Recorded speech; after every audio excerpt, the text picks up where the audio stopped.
Hello dear students. आज आपण तुमचा जो काही 6वा पाठ आहे ज्याचं नाव आहे प्राण्यांचं वर्गीकरण तो पाठ पाहणार आहोत. आता बघा, यापूर्वीच्या इयत्तेमध्ये म्हणजेच इयत्ता 9वी मध्ये आपण वनस्पतींचं वर्गीकरण हा पाठ व्यवस्थितपणे समजून घेतला होता. त्यामध्ये आपण वनस्पतींचं वर्गीकरण करण्यासाठी वेगवेगळ्या निकषांचा वेगवेगळ्या पैलूंचा सुद्धा अभ्यास केलेला होता. आजच्या भागामध्ये आपण प्राण्यांचं वर्गीकरण कशाच्या आधारावरती केलं किंवा का करण्यात आलं अशा बऱ्याचशा प्रश्नांची उत्तरं तुम्हाला या ठिकाणी मिळणार आहे.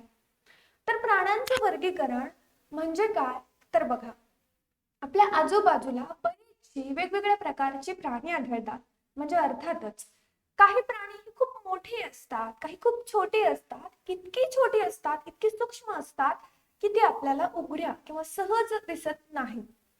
त्याच पद्धतीने काय, तर त्याच पद्धतीने बघा, आपल्याकडे बरेचसे असे प्राणी आहेत जे की पाण्यात राहतात. काही प्राणी हे जमिनीवरती चालतात, काही प्राणी रेंगाळतात, सरपटतात, तर काही प्राणी मस्त हवेमध्ये विहार करतात. तर त्याच्यामधले हे जे काही फरक आहेत ते लक्षात घेऊन आपण त्यांचं वर्गीकरण केलं. आपण जर ठरवलं असतं की आता या प्राण्यांचा आपण अभ्यास करणार, मग जगामध्ये असे किती प्राणी आहेत आणि त्यांचा अभ्यास करणं आपल्यासाठी सोयीस्कर ठरलं नसतं. मग या प्राण्यांचा व्यवस्थित पद्धतीने सोयीस्कर अभ्यास करण्यासाठी, त्यांचे गुणधर्म जाणून घेण्यासाठी आपण या प्राण्यांचं वर्गीकरण केलं आणि तेच आपण आजच्या या भागामध्ये पाहणार आहोत. तर चला सुरुवात करूया आपल्या आजच्या या पाठाला. सुरुवातीला लक्षात घ्या, हा आपला या पाठाचा पहिला भाग आहे. आता या पाठाचे आपण जवळपास 6 भाग केलेले आहेत. तुमच्या मनात प्रश्न असेल की मॅम, या पाठाचे 6 भाग आपण का केले? तर त्यामागचं कारण बघा, की या पाठामध्ये बऱ्याचशा अशा संकल्पना आहेत ज्या जवळपास सारख्या वाटतात आणि मग तिथे आपला गोंधळ उडतो आणि तोच कुठेतरी टाळण्यासाठी, कमी करण्यासाठी आपण टप्प्याटप्प्याने या पाठाचा अभ्यास करणार आहोत. ठीक आहे, तर चला पाहूया. आपण आता पाठाकडे सुरुवात करूया. सुरुवातीला बघा, थोडे आठवा या संदर्भाखाली आपल्याला प्रश्न विचारण्यात आलेले आहेत. काय प्रश्न आहे? तर सजीवांचे वर्गीकरण करण्यासाठी कोणकोणत्या निकषांचा वापर केला जातो? आता जे काही सजीव आहेत त्यांचं आपण वर्गीकरण करतो बऱ्याच वेळेला. मग ते वर्गीकरण करण्यासाठी आपण कोणकोणत्या निकषांचा वापर करतो? त्यामध्ये बघा, सजीवांचं जे काही वर्गीकरण आहे तर ते वर्गीकरण करताना आपण बरेचसे निकष वापरतो. म्हणजे त्यांच्यामध्ये किती पेशी आहेत, ते एकपेशीय आहेत, बहुपेशीय आहेत, त्यांचा जो काही केंद्रक आहे तो आदि केंद्रक आहे, दृश्य केंद्रक आहे, अशा छोट्या छोट्या गोष्टींचा आपण विचार करतो आणि मग त्यांचा त्या आधारावरती आपण वर्गीकरण सुद्धा करतो. तर बघा, मागील इयत्तांमध्ये तुम्ही सजीवांच्या वर्गीकरणाची माहिती घेतलेलीच आहे. म्हणजे यापूर्वी इयत्ता 9वी मध्ये आपण वनस्पतींचं वर्गीकरण पाहिलं, पण त्यापूर्वी सुद्धा जे काही सजीव आहेत, आता सजीव म्हणजे काय, तर असे प्राणी ज्यांचे विशिष्ट गुणधर्म असतात. आता उदाहरणार्थ, ज्यांची वाढ होते, जे उत्सर्जन करतात, ते प्रजनन करतात, ते वेगवेगळ्या चयापचय क्रिया करतात, त्यांनाच आपण काय म्हणतो, तर त्यांनाच आपण सजीव असं म्हणतो. आणि त्यांचं वर्गीकरणाची जी काही बेसिक छोटे छोटे कॉन्सेप्ट होत्या, म्हणजे ते एकपेशीय आहेत, बहुपेशीय आहेत, ते पचन करतात, परत त्यांचं रक्ताभिसरण असेल किंवा त्यांची अन्न साठवण्याची पद्धत असेल, अशा बऱ्याचशा गोष्टींची माहिती आपण यापूर्वीच्या इयत्तांमध्ये म्हणजे 7वी आणि 8वी मध्ये पाहिलेलंच आहे. आपल्या सभोवताली आढळणारे सजीव म्हणजे प्रामुख्याने वनस्पती आणि प्राणी होय. आता आपल्या आजूबाजूला काही सजीव आढळतात, त्याच्यामध्ये प्रामुख्याने काय येतं, तर त्यामध्ये प्रामुख्याने येतं ते म्हणजे वनस्पती आणि प्राणी. त्यांच्या वर्गीकरणाचे विविध निकषही आपण अभ्यासलेले आहेत. त्या आधारे खालील ओघ तक्ता पूर्ण करा आणि त्याच्या आधारे आपल्याला इथे देण्यात आलेला जो काही ओघ तक्ता आहे तो पूर्ण करायचा आहे. लक्ष द्या. आता या ठिकाणी बघा, थोडस लक्ष द्या. सजीव आपल्याला ठाऊक आहेत. मग सजीव हे प्रामुख्याने 2 प्रकारचे असतात. पहिले आदि केंद्रकी आणि दुसरे दृश्य केंद्रकी. म्हणजे त्यांचा केंद्र हा पूर्णपणे विकसित झाला आहे की नाही यावरती हे 2 प्रकार पडतात. आदि केंद्रकी म्हणजे काय, तर असे सजीव ज्यांचा केंद्र किंवा केंद्रक पटल हा पूर्णतः विकसित झालेला नसतो, तो फाल्स असतो, म्हणजे तो फक्त फसवा असतो, चुकीचा असतो. असे सजीव ज्यांच्यामध्ये जो काही त्यांचा केंद्रक आहे तो पूर्णतः विकसित झालेला नसतो त्यांनाच आपण आदी केंद्रकी सजीव म्हणतो आणि त्याच्यामध्ये सृष्टी, मोनेरा येते. त्या उलट असे सजीव ज्यांचा जो काही केंद्रक आहे तो केंद्रक पूर्णतः विकसित झालेला असतो, त्याचा केंद्रक पटल सुद्धा विकसित झालेला असतो, त्याला आपण दृश्य केंद्रकी म्हणतो. त्यालाच आपण युकॅरियोट्स म्हणतो आणि आदी केंद्रिकांना आपण प्रोकॅरियोट्स असं सुद्धा म्हणतो. आता हे दृश्य केंद्रकी दोन प्रकारचे असतात. कोणते कोणते ते तर बघा, पहिले असतात एकपेशीय सजीव आणि दुसरे असतात बहुपेशीय सजीव. एकपेशीय सजीव म्हणजे काय, तर असे सजीव ज्यांच्या शरीरामध्ये फक्त एकच पेशी आढळते त्याला आपण एकपेशीय सजीव म्हणतो. एक महत्वाची गोष्ट सांगू तुम्हाला, हे जे काही एकपेशीय सजीव असतात त्यांच्या सर्व क्रिया त्या एकाच पेशी अंतर्गत त्या एकाच पेशीमध्ये होतात, म्हणूनच त्यांना आपण एकपेशीय सजीव असं म्हणतो. त्यामध्ये अमिबा, पॅरामेशियम यासारखे प्राणी येतात. आता इथे तुम्हाला स्क्रीनवरती दिसतोय, हा आहे आपला अमिबा, ज्याला स्वतःचा विशिष्ट आकार नसतो.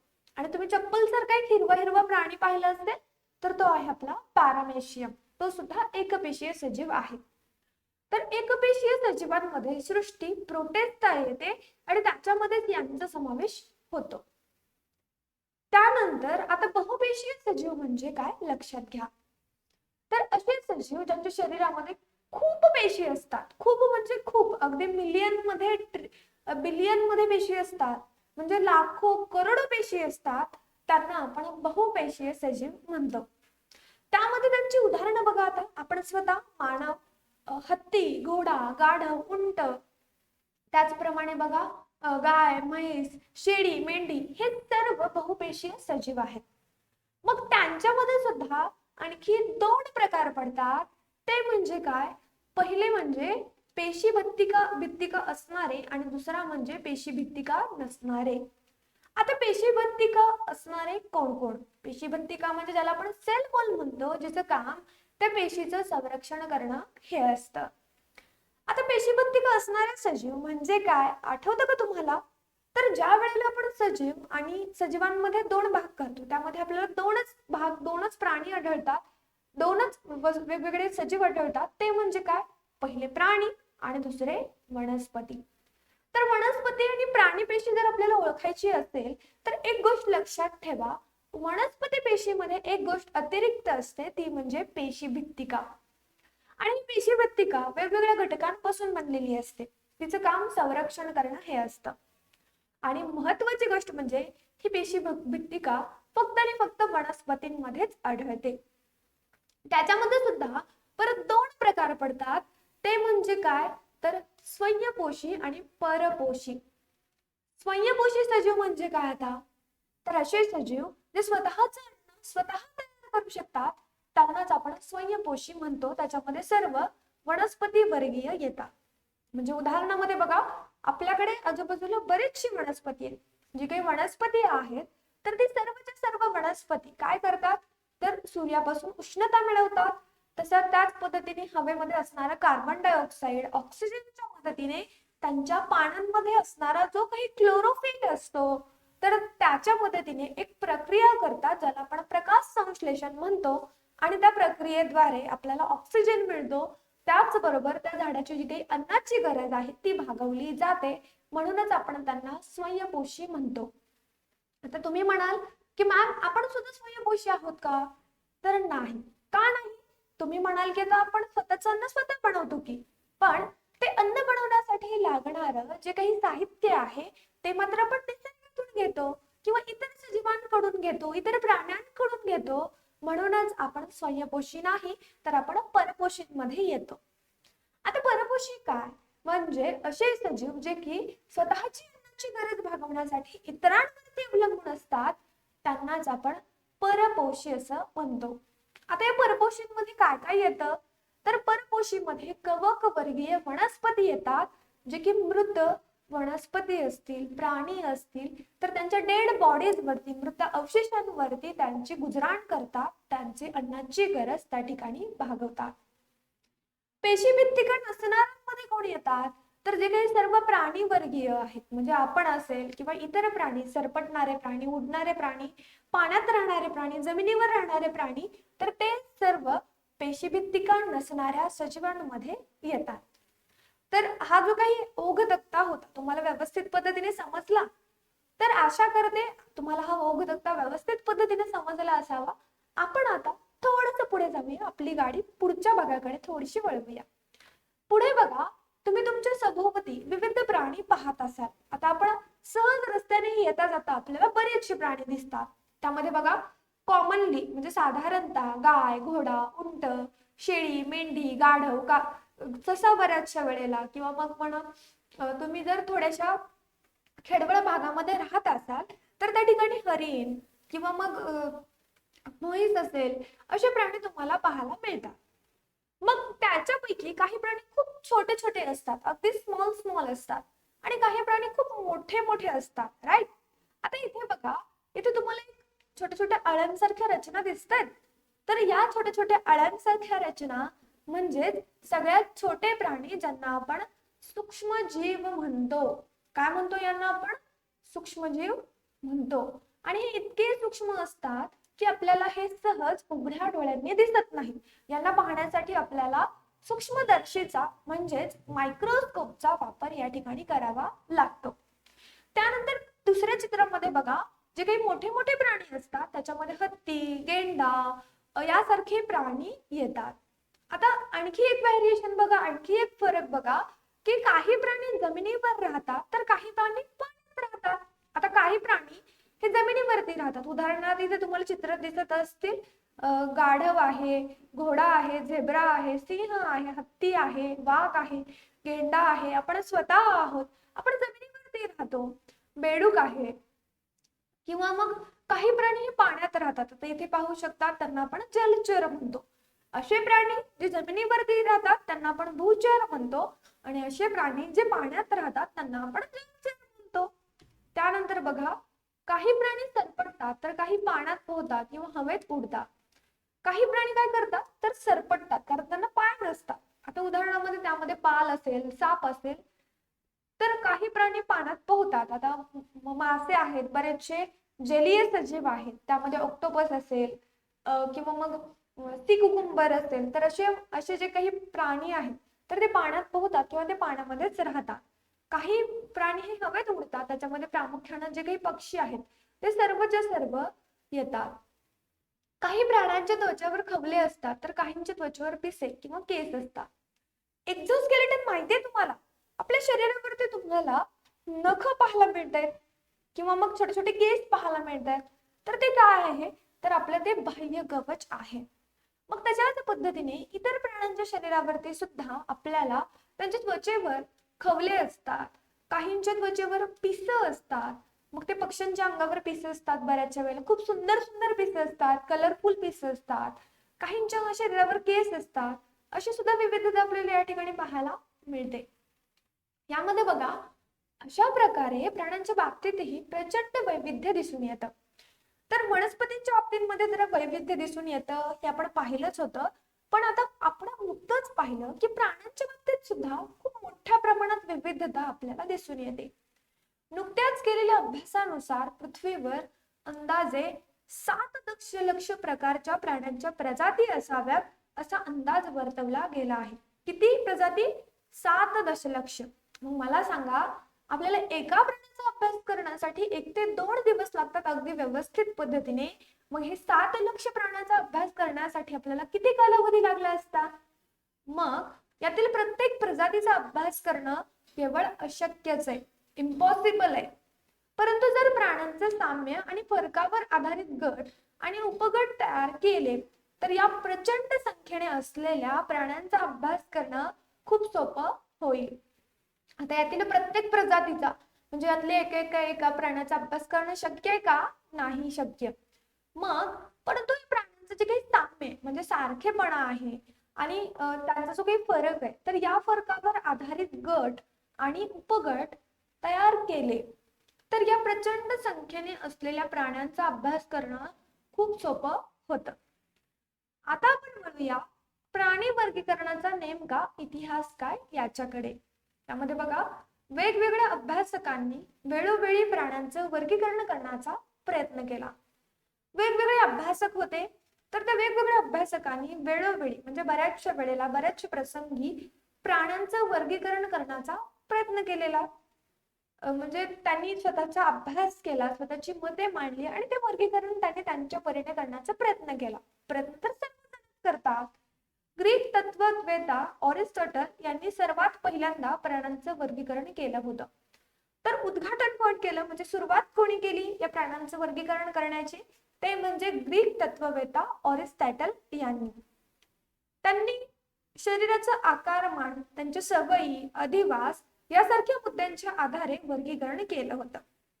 मग अरिस्टॉटल यांनी वर्गीकरण कशाच्या आधारावरती केलं, तर प्राण्यांचे जे काही आकारमान आहेत, म्हणजे ते छोटे आहेत, मोठे आहेत, यावरून त्यांच्या ज्या काही सवयी आहेत, वेगवेगळ्या सवयी असतात त्यांच्या खाण्याच्या, झोपण्याच्या, निवासस्थानाच्या सवयी, तर यावरून सुद्धा त्याचं वर्गीकरण करण्यात आलं. ते कुठे राहतात या मुद्द्यांच्या आधारे अरिस्टॉटल यांनी काय केलेलं, वर्गीकरण केलं होतं. विज्ञानातील प्रगतीनुरूप पुढे संदर्भ बदलत गेले व त्यानुसार वर्गीकरणाचे मुद्दे सुद्धा बदलले. अरिस्टॉटल यांनी वापरलेल्या वर्गीकरणाच्या पद्धतीला आपण आज कृत्रिम पद्धत म्हणतो.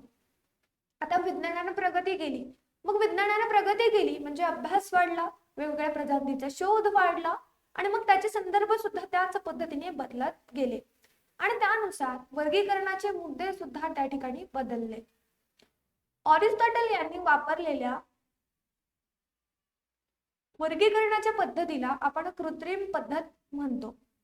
त्यांच्या व्यतिरिक्त थिओफ्रास्टस, प्लिनी, जॉन रे, लिनियस यांनी सुद्धा वर्गीकरणाच्या कृत्रिम पद्धतीचा अवलंब केला होता.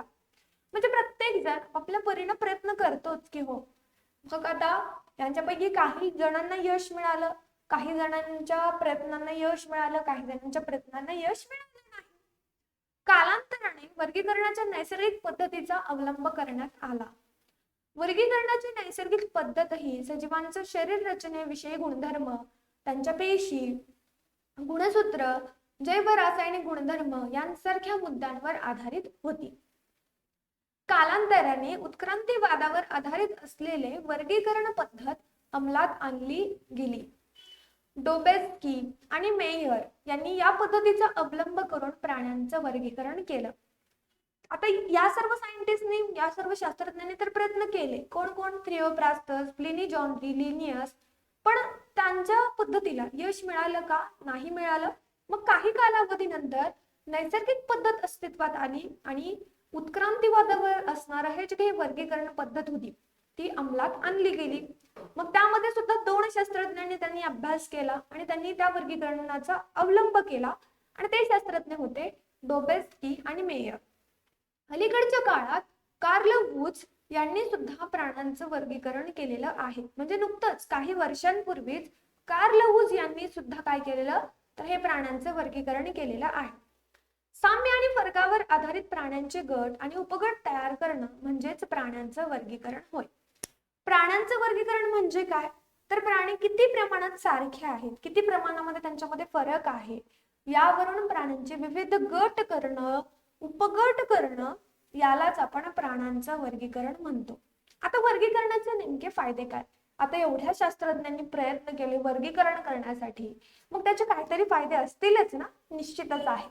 बघा, पहिला फायदा, प्राण्यांचा अभ्यास करणं सोयीस्कर होतं. आपण आत्ताच पाहिलं की या पृथ्वीवरती जवळपास 7 दशलक्ष प्रजाती आहेत आणि प्रत्येकाचा अभ्यास करणं कठीण होईल, म्हणूनच त्यांचा अभ्यास करणं सोयीस्कर होतं. आपण वर्गीकरण केल्यानंतर एखाद्या गटातील मोजक्या प्राण्यांचा अभ्यास केला तरी त्या गटातील सगळ्या प्राण्यांविषयी माहिती मिळते, प्राण्यांच्या उत्क्रांतीविषयी माहिती मिळते, प्राण्यांना ओळखणं सोपं होतं आणि त्यात अचूकता येते, प्राण्यांचं इतर सजीवांशी असलेलं नातं समजायला मदत होते, प्रत्येक प्राण्याचा अधिवास, निसर्गातील नेमकं स्थान समजायला मदत होते.